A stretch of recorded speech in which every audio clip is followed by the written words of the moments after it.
नमस्कार दोस्तों। आज मैं आपको एक ऐसी कहानी सुनाने जा रहा हूं जो सिर्फ मनोरंजक ही नहीं बल्कि एक बहुत बड़ी सीख भी देती है। तो चलिए इस कहानी के सफर पर निकलते हैं और सीखते हैं एक नए जीवन का पाठ। रात का अंधेरा घना और डरावना था। हवा में अजीब सी खामोशी थी, जैसे कोई रहस्य छिपा हो। राजेश, जो एक शहर का नौजवान था, अपने पुराने दोस्त रमेश से मिलने गांव आया था। गांव एकदम सुनसान था।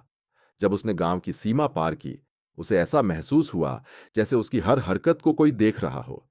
उसका दिल अचानक तेज धड़कने लगा, लेकिन उसने इसे नजरअंदाज करते हुए आगे बढ़ने का फैसला किया। रात का खाना खाने के बाद राजेश और रमेश पुराने दिनों की बातें कर रहे थे। तभी बात गांव की उस खौफनाक हवेली की छिड़ी, जिसे कई सालों से कोई छूने तक नहीं गया था। रमेश ने बताया कि लोग कहते हैं वहां कुछ बुरा हुआ था। तभी दरवाजे के नीचे से एक पुराना धूल से भरा हुआ पत्र फिसलकर अंदर आया। जब राजेश ने पत्र उठाया, उसके हाथ कांपने लगे। पत्र पर खून से लिखा था, रहस्य के पीछे मत जाना। राजेश के रोंगटे खड़े हो गए। उसकी आंखों में डर था, लेकिन रमेश ने उसे हंसी में उड़ा दिया। राजेश को अंदर ही अंदर कुछ गलत होने का एहसास हो रहा था, पर उसने कुछ नहीं कहा। रात का सन्नाटा और घना हो गया था।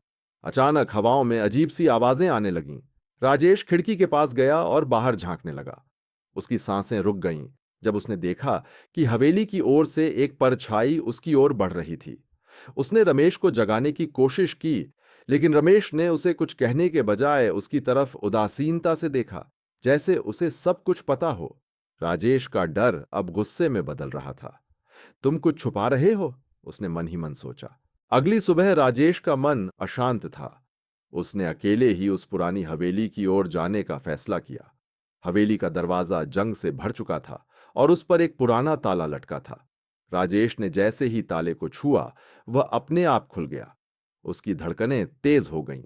भीतर की हवा भारी और ठंडी थी, जैसे किसी ने उसे चेतावनी दी हो कि वह यहां नहीं आना चाहिए था।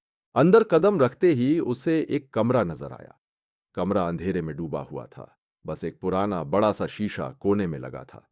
राजेश ने उसमें अपनी परछाई देखी, लेकिन अचानक वह परछाई गायब हो गई।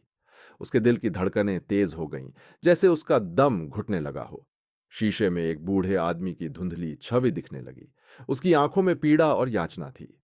वह आदमी राजेश की ओर देख रहा था, जैसे उसे पहचानने की कोशिश कर रहा हो। राजेश का सिर चकरा गया।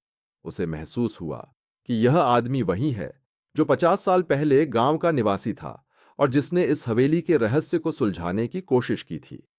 लेकिन उसकी कोशिश ने उसकी जिंदगी बर्बाद कर दी और उसकी आत्मा अब तक इस हवेली में फंसी हुई थी। वह अब राजेश से मदद मांग रहा था। राजेश का मन घबराहट और डर से भर गया था। उसे समझ नहीं आ रहा था कि वह इस स्थिति से कैसे निकले। जैसे जैसे राजेश ने हवेली के अंदर खोजबीन की, उसे एक पुरानी किताब मिली जिसमें कई राज छिपे थे। किताब के पन्नों में रमेश का नाम भी दर्ज था। राजेश के हाथ कांपने लगे। उसे अब एहसास हुआ कि उसका दोस्त रमेश ही इस रहस्य का हिस्सा है।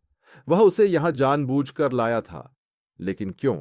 खजाने की खोज के दौरान राजेश एक बंद तहखाने तक पहुंच गया। उसकी आंखों के सामने एक बड़ा सा खजाना पड़ा था, लेकिन तभी रमेश सामने आ गया। उसकी आंखों में लालच चमक रहा था। वह राजेश से कहने लगा, यह खजाना मेरा है। सालों से मैंने इसका इंतजार किया है। राजेश को अब समझ आ गया कि रमेश ने उसे धोखा दिया था। दोनों के बीच खतरनाक संघर्ष शुरू हो गया। रमेश की आंखों में केवल खजाने का लालच था, जबकि राजेश सच की तलाश में था। जैसे ही राजेश ने उसे रोका, रमेश पागलपन में चिल्लाने लगा। आखिरकार उसकी लालच ने उसे ही खत्म कर दिया। रमेश की हार के बाद राजेश थक चुका था। उसने खजाने को वहीं छोड़ दिया, क्योंकि अब उसे समझ आ गया था कि कुछ रहस्यों को उजागर करने से सिर्फ बर्बादी ही हाथ आती है। वह गांव से बाहर निकल गया, लेकिन उसकी आत्मा कभी भी वैसी नहीं रही। हवेली के अंधकार ने उसकी जिंदगी को बदल दिया था और वह जान गया था कि कुछ राज हमेशा अज्ञात ही रहने चाहिए। उम्मीद है आपको यह कहानी पसंद आई होगी और आपने इससे कुछ नया सीखा होगा।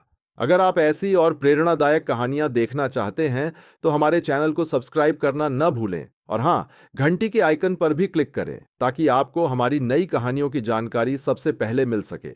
धन्यवाद।